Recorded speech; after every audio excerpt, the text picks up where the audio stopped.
Is this the end of happy hour as we know it here in Bangkok and in Thailand? Or is your happy hour drink going to cost you a lot more than what it previously did? We're going to get into all the details. We're going to do it right now. Are you ready? Let's go. Okay, let's go.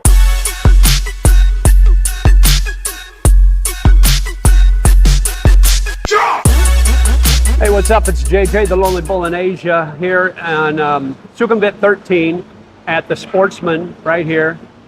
Great bar to watch live Western sports or recorded Western sports. We actually, my buddy and I watched the Game 7 of the World Series here last night.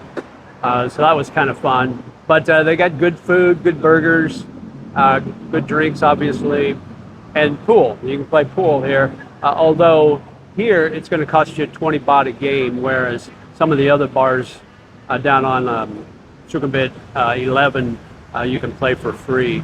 But anyway, so I wanted to talk to you a little bit about this new Thai law that's going into effect and how it's going to impact. And it's kind of windy out, so if my camera is jiggling a little bit, that's the reason, because it's a little breezy. I actually have a fan on me too, so that's probably not helping much. But so I actually did a video on this a few days ago or last week sometime, but I didn't post it. I wanted to get a little more information first. And I've seen 2 or 3 articles now in the Bangkok Post about this specific thing. And this new one says, new Thai alcohol rules put drinkers on the hook for fines. So I'm going to read from the Bangkok Post here what they're saying. They say people in Thailand wanting to quench their thirst with an afternoon tipple risk steep fines from Saturday under the amended alcohol control legislation that strengthens enforcement and significantly tightens restrictions around marketing and advertising. So basically what they're saying is Thailand has always banned the sale of alcohol in retail outlets and supermarkets between the hours of 2 to 5. They've been doing that since 1972. That hasn't changed. What they're doing now is going to take effect on last Saturday.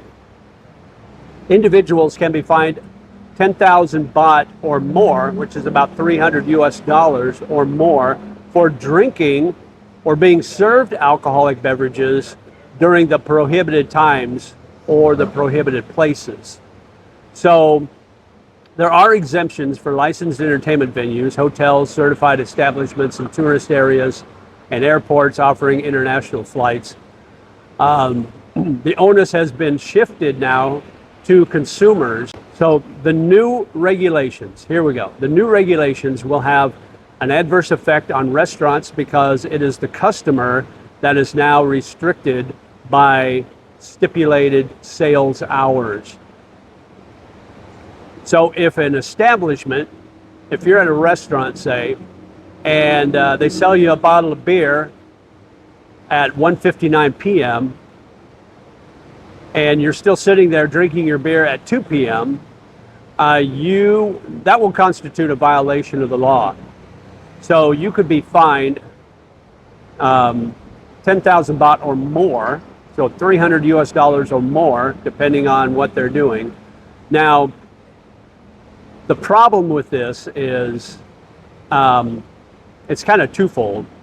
There's like along Khao San Road, that's a big backpacker area.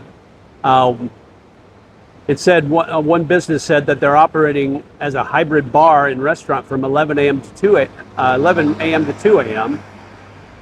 Alcohol sales are loosely controlled, considering customers can and do order drinks between the official prohibited hours. Well, that's going to change, right? So if I'm reading this right, between 2 and 5 p.m., you can't drink alcohol anymore, or you're going to stand the chance of getting a fine. Now, another concern is that these stricter laws will present an opportunity for officials to enforce these fines on customers, restaurants, or both for personal gain. So that element of scam, or that element of where the official might take the fine from you and pocket the fine for themselves, that element will rise. So does this help the tourist industry? The short answer in my mind is no, it does not help at all. In fact, it hurts. Thailand tourism is down this year significantly. And there's always been talk about what they need to do, what they're planning to do to help boost tourism.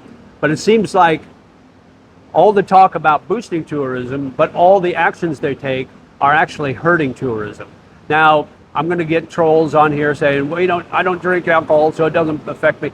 Absolutely, yeah, that's fine too. But there's an element of people that come to Thailand that want to party, especially here in Bangkok or in Phuket or places like that. They want to party, and having that afternoon happy hour or that day drinking opportunity, that's a big deal here in Bangkok.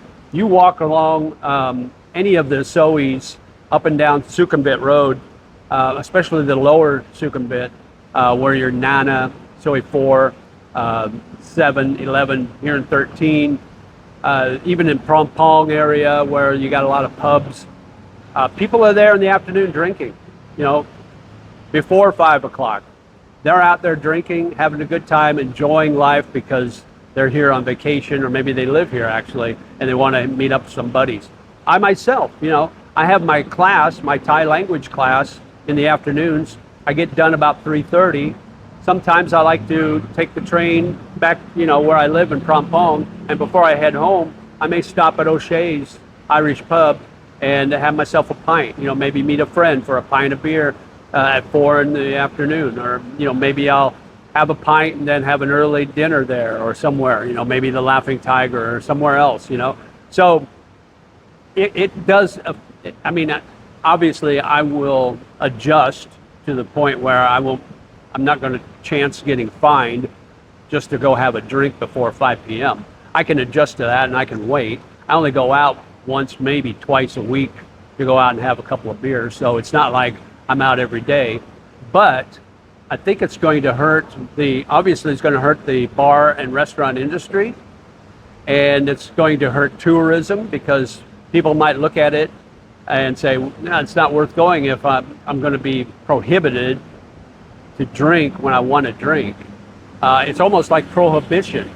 So there's going to be maybe there's going to be some speakeasy type entertainment going on, Another thing is they're talking again about reducing that free entry visa from 60 days to 30 days. That talk has risen up again. So who knows what's going to happen with that. And I too think it's going to affect tourism in a negative way if they do that, if they reduce that 60-day to 30-day. Now, the talk has always been, well, the average stay for a tourist is 21 days. That may be true, but that's an average. So you're not taking into account the people that stay longer than that average 21 days. So the average 21 days, it could be over 30 days. It could be up to 60 days. There are a lot of people that come to Thailand to do those motorbike trips up and down the Thailand borders. And it's a long trip up and down. And you can't just do it in 30 days. It takes more than 30 days to do that. So I think, personally, those two things are going to negatively impact tourism, even more so than it already has been, because tourism is down. I think Malaysia and Vietnam has actually surpassed Thailand in tourism this year, and usually Thailand is by far number one, but not so much this year. So those things are an issue. I think they need to really think twice about these things that they're thinking about doing or have done. We'll see. I haven't seen any ramifications yet. I'll go out and about between 2 and 5 in the afternoons and see if anybody's drinking or not. We'll just have to wait and see on that. But like I said, I think it's going to be detrimental to tourism, and it's going to hurt the bar and restaurant industry too. I think their overall revenue is going to drop because people are just going to stop coming in between 2 and 5 that want to have a drink. You know, they're not going to do it anymore. So we'll see what happens. I don't know. You know, the ban of selling in you know, the 7-Elevens and the grocery stores between 2 and 5. They've been doing that since '72. I don't know if that's hurt the industry or anything like that. People have adjusted to that, but 7-Eleven's a little different, or grocery stores are a little different. Alcohol sales are just a small percentage, whereas a bar and a restaurant, that's a large percentage of their sales comes in alcohol sales. So having that effect between 2 and 5 every day might really hurt their overall revenue. So we'll see what happens. I'll keep tabs on it. Put in the comments below what you think. Make sure you like, share, and subscribe, and hit that notification bell so you get notified when I post new videos. And if you want to know about traveling to these Asian countries on visa-free tourist visas or whatever, check this video out right up in here. And I'll give you the rundown on all these countries as far as how you can enter visa-free, or if you have to get a visa and how long you can stay, and if you can extend. That video is right there, so check that out. And until next time, as always, live life, my friend, and we'll talk to you again soon. Take care. Bye-bye.